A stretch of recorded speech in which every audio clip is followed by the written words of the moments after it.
boys and girls, ladies and men. Sit back and let me tell you about the killer in the back seat of the car. The girl driving the old blue sedan was a senior at the high school. She lived on a farm about 8 miles away and used the car to drive back and forth. She had driven into town that night to see a basketball game. Now she was on her way home.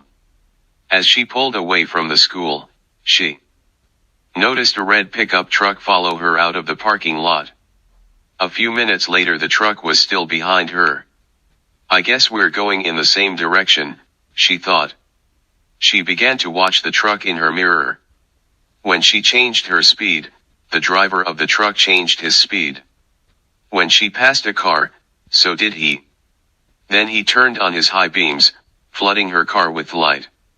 He left them on for almost a minute. He probably wants to pass me, she thought. But she was becoming uneasy. Usually she drove home over the back road. Not too many people went that way. But when she turned onto that road, so did the truck. I've got to get away from him, she thought, and began to drive faster. Then he turned his high beams on again. After a minute, he turned them off. Then he turned them on. Again and off again. She drove even faster, but the truck driver stayed right behind her. Then he turned his high beams on again. Once more her car was ablaze with light. What is he doing? She wondered. What does he want? Then he turned them off again. But a minute later he had them on again, and left them on. At last she pulled into her driveway, and the truck pulled in right behind her.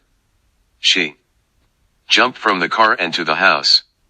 Call the police, she screamed at her father.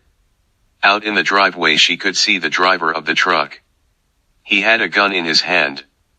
When the police arrived, they started to arrest him, but he pointed to the girl's car. You don't want me, he said. You want him. Crouched behind the driver's seat, there was a man with a knife.